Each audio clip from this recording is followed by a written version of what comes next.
I apologize. If I could get everybody's attention. Again, I apologize for running late. I got uber focused on some work, and I didn't realize I had my phone on silent, and so it didn't get the ding to let me know it was time to go. So I'm going to go ahead and call the meeting to order. It is, 12:41. Okay. All right, I'd like to call the meeting of the Northeast ISD School Health Advisory Council to order. Let the record show that a quorum of SHAC members is present. The meeting is in compliance with Section 28.004 of the Texas Education Code and applicable board policy. The council's meeting today will address only the topics on the agenda. No other topics will be discussed during the meeting. The SHAC meetings are open to the public. Guests wishing to address the SHAC may do so by emailing the SHAC committee at shac@neisd.net. Any persons that causes disruption during the meeting will be asked to leave. Thank you very much for your cooperation. Please remember that health-related issues can sometimes generate passionate discussions with very different viewpoints. Please remain calm and respectful throughout the process. Listen carefully with an open mind to identify critical facts and statistics that should be considered in the decision making rather than over-relying on opinions and emotions. Please keep the NEISD student health as your top priority to help discussions stay on track. All right, and so the first item is the review of and approval of the October 15. I'm sorry. I looked down. Okay, if you will please, it's to review and vote to approve the November 19, 2025 minutes. Is there a motion? All right. Debbie? Okay, is there a second? Do we have a second? Okay, a second. All those in favor, raise your hands and say aye. All those opposed? All right, the ayes have it, and so the motion is passed.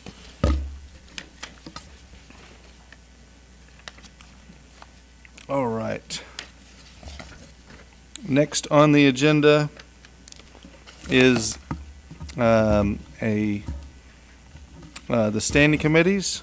If I could have the chairs of the standing committees come up one at a time to give their updates. The first one is the classroom health and sex education. Our chair's not here, but I'll be on That's right. So we are working on two specific things. One is to look at how Quaver, which is already part of the curriculum, if y'all remember, for general health for elementary schools. We want to see how it's utilized for elementary schools because a lot of it, the focus is on middle and high schools. It is on the NEISD website as something that can be referenced. Parents can go, anybody can go and take a look at it. But in terms of how it's being utilized in the classroom at the elementary school level, we'd like to look at that. The second thing is that they have a huge part of the curriculum that is focused on violence prevention services, which we think would be very important. And we even looked on the NEIC website, and it says that SHAC is supposed to be voting on that as of 2022. So we're going to get on that now and take a look at how that might be utilized district-wide. I think it would be really important, and obviously it would probably be an opt-in situation, just like the maturation videos and sexual health, but could be very important. So we're going to start our research on that and take a look at the curriculum that's offered, and then we'll probably bring it to you guys at some point. Great. Thank you so much. All right, next, fitness and physical activity. I'll give a report. No problem.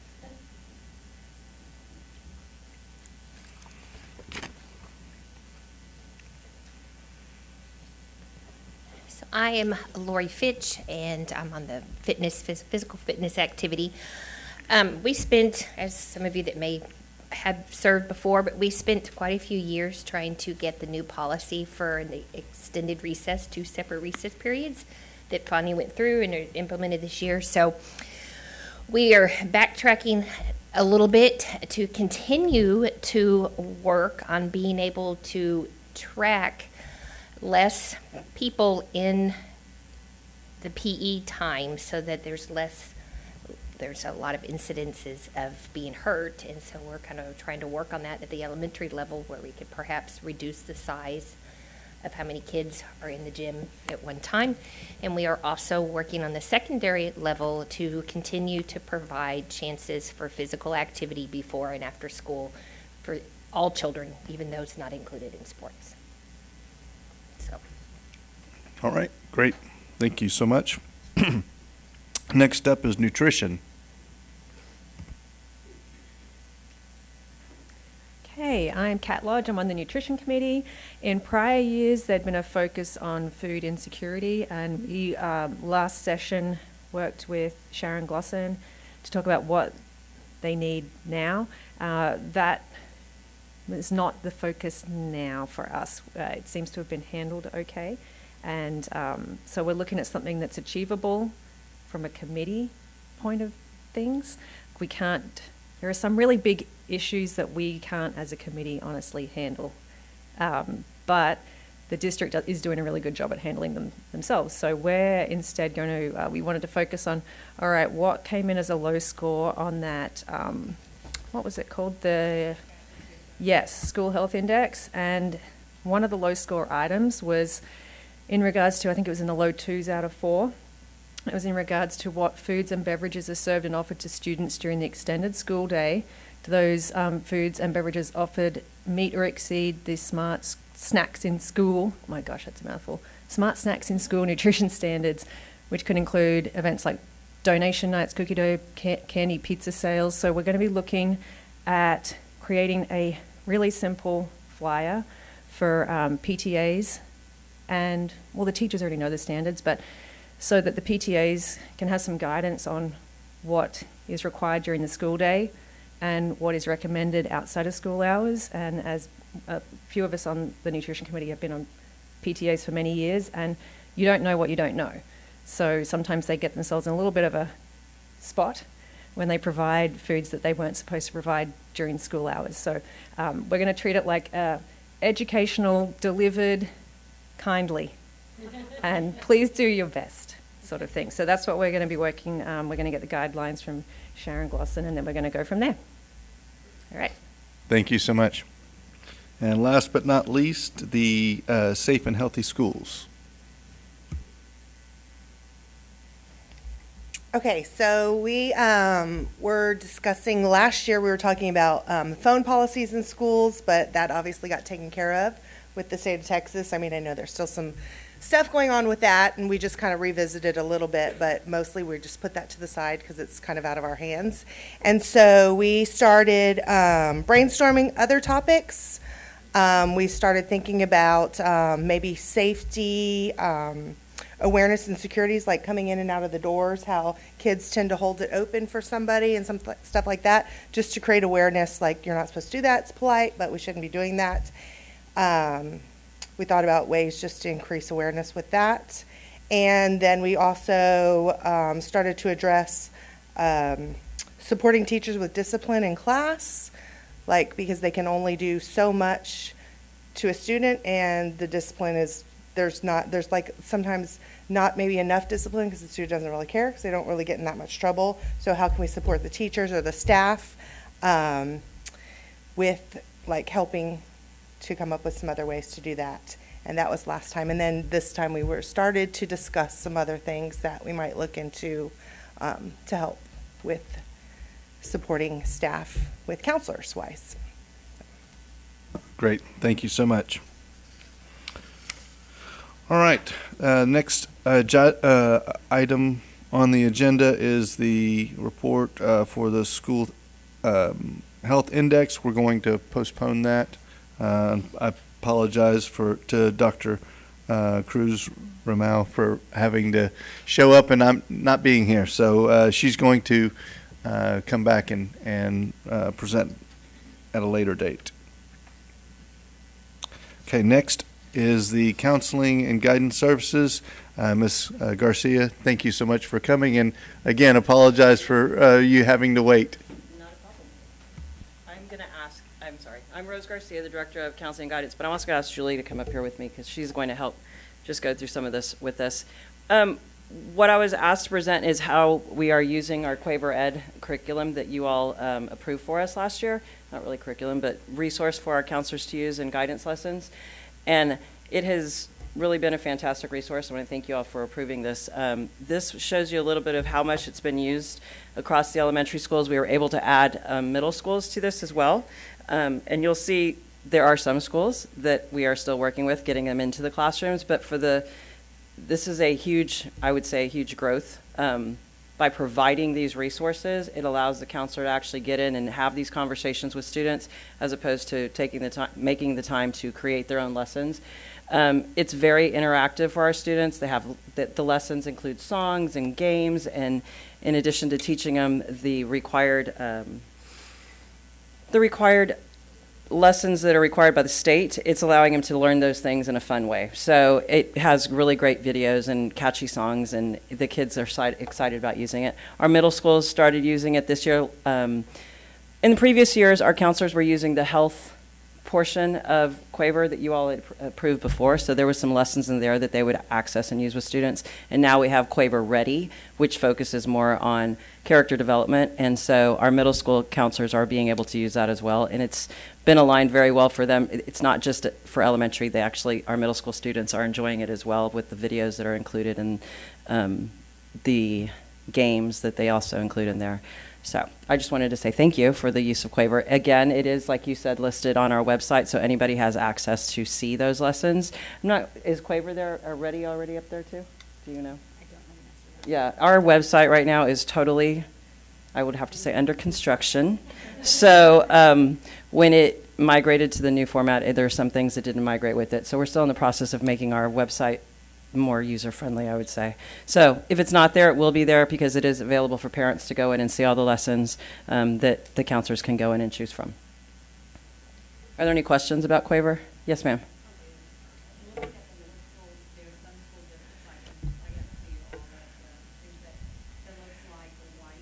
Yep.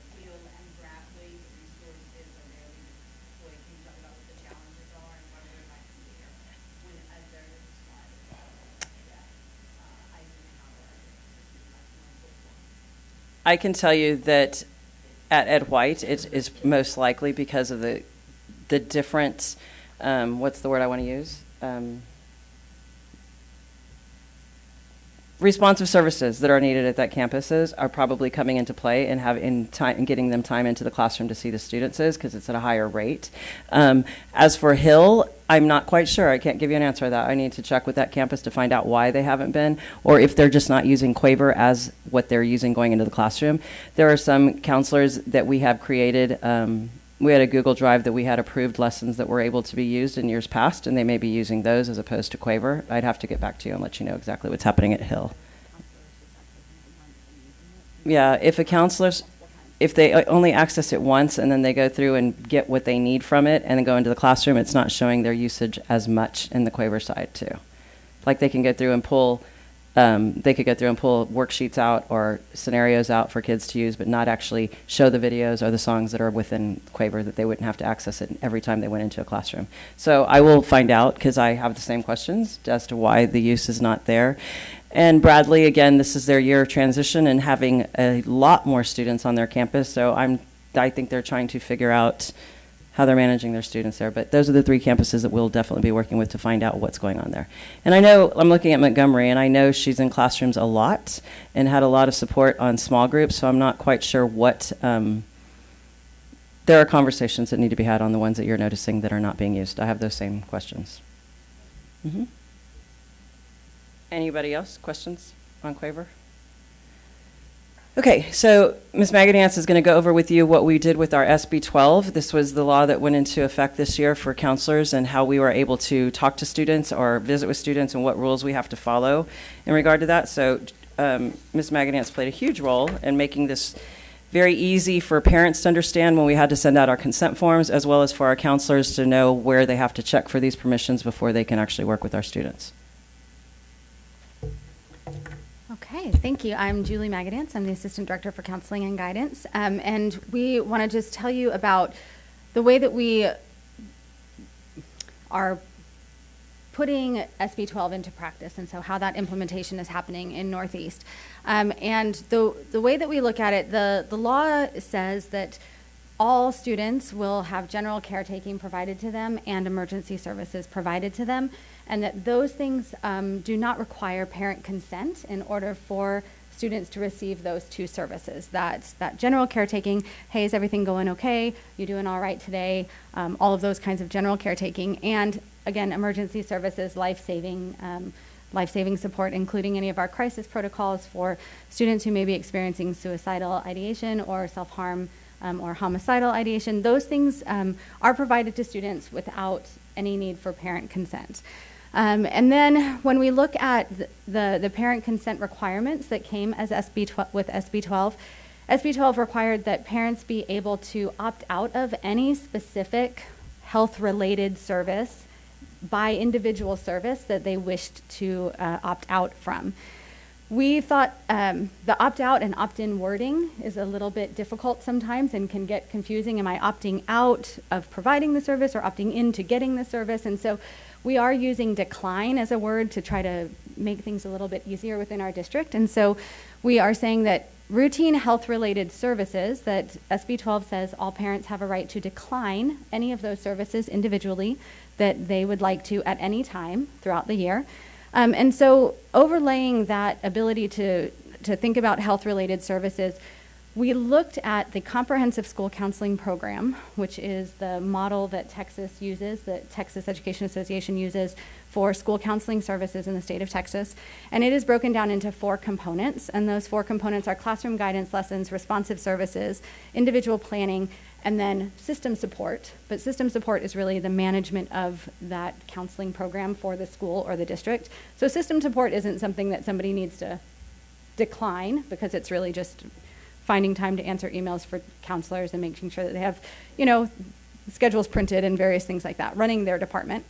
But one of the things that counselors do provide a lot of support on is post-secondary readiness for young people and for students. And so that is that 4th component of the comprehensive school counseling model that might be a health-related service that counselors would provide to all students, because we follow the comprehensive school counseling program. And so those are the things that we provide from that program.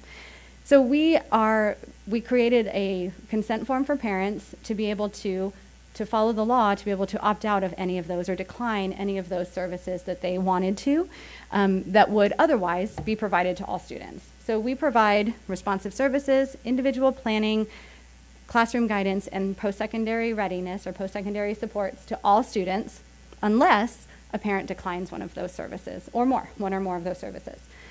And so that is now done through Skyward.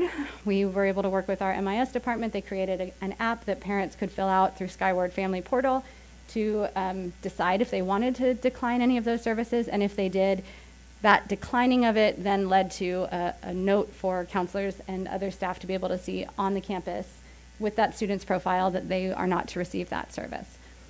And then the next level of it is a specific health care service. So notice the only difference in the law is health-related services versus health care services. And when we're looking at what health care services is in the world of school counseling, health care services are specific interventions, specific counseling interventions that one particular student might need that others might not need. And so if a student is managing big emotions because are angry because their friend took the crayon, if that happens a couple of times, a counselor might, with a parent, say, would it be helpful for me to spend some time working with your student on how to manage feeling frustrated that their friend takes something, right? And so that very specific topic, managing those emotions, is something that the parent could give consent for the counselor to work with the student on that specific topic, that would be a health care service, a specific intervention for that student for a specific purpose. So we've kind of broken it down for our counselors to say, if it's something that you've planned specifically for that student, you get specific consent. If it's something you'd provide for all students as part of your job as a school counselor, you provide it unless a parent says, no, thank you. Questions? So, does the teacher then request the assistance of the counselor in a situation like that? Like the crayon situation? Yeah. Yeah, yes. Yeah, Okay. yeah. So when that teacher would make that referral, the counselor would then go through speaking to the parent, making sure they had consent to do that kind of service, to continue that kind of service for a specific behavior. Okay. Counselors have this as a indicator on Skyward to know which students they are able to provide services for and which ones are not. So if they're going in to do a classroom guidance lesson, they would check the list to see if students were parents had opted out for their child, so that child would then not be part of that classroom guidance lesson. So we've made it as easy as possible to identify those students that are not to receive the services so that we can respect the wishes of the parents. Yes, ma'am. You do? Yeah. The last time we looked, we'd had over 65% of families respond to the consent form, to acknowledge the form, which is incredible, we think, and fewer than 1%. So we only had 100 something. We're not even up to 200 families or students who have opted out of a counseling service throughout the district. So fewer than 200 had opted out. And I actually think it's lower, like in the low 100s. Yeah, out of 30 or out of 53,000. And to help get parents to do the consent form, because that's always a challenge. You send something out electronically, you don't always get it back. One of the ways MIS helped with that is that parents received that notification through their Skyward Family Access, and if they didn't respond to it, they were locked out for being able to see their students' grades or attendance and things. So you had to complete that first before you could get back in. So we had calls that were like, I can't see my students' grades. Well, this is what you need to do that, and it helped. I mean, obviously 65% is not 100%, but we got more than what we thought we would. So we're happy with the results of that. So, I think that's a great idea because, like you said, I think that there's just a lot of times where people are just glossing over and. Yeah. So. I mean, understandably so. They probably receive a lot of emails from the campuses, I'm sure. So when you put it to where they want to see something, they're going to have to get through there to see it. So.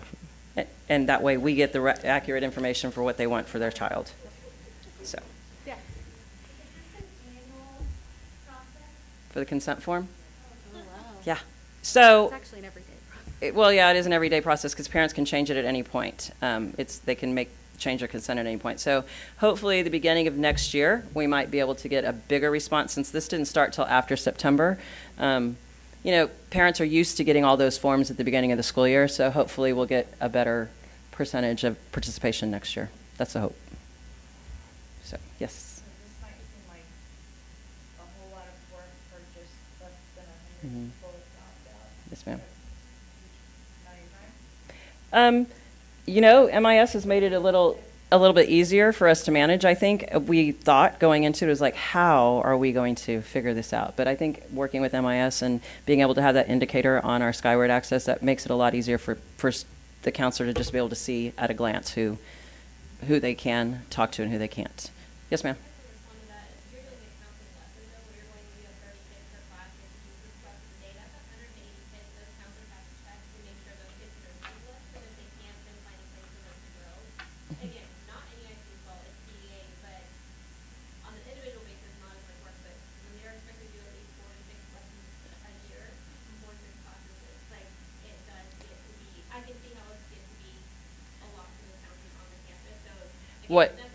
No, I understand that. I mean, the report that they are able to pull, though, actually gives them the list of denials, which is a lot shorter, as you said, by district. So campuses, it goes by teacher role, too. So we've made it as easy as we can. Yes, it still takes time for them to take the...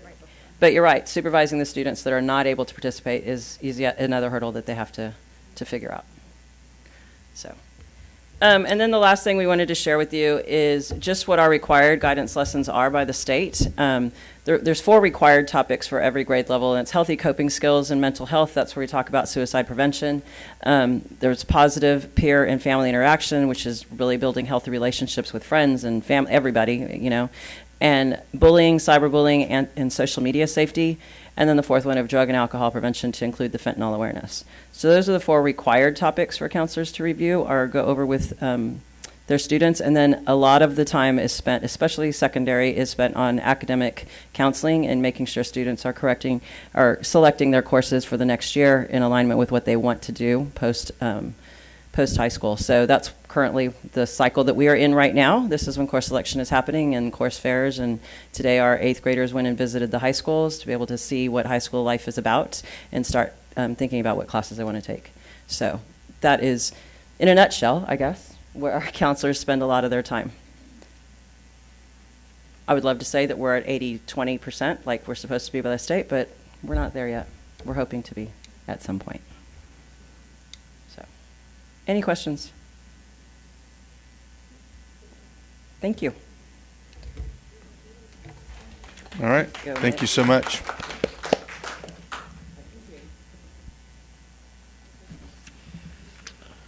All right. Well, with that, we are at the point where we can adjourn. I would like to bring about that there are certain dates that are coming up that are very important, particularly the February 25th next SHAC meeting. I promise I will be here unless something else happens. But we do have a Belly Laugh Day on the 24th. I'm not exactly sure what that is. Okay, laugh out loud. I'm here for your entertainment. January 27th, Holocaust Remembrance, Groundhog Day on February 2nd, Lincoln's birthday, February 12th, so on and so forth. Ash Wednesday coming up on February 18th.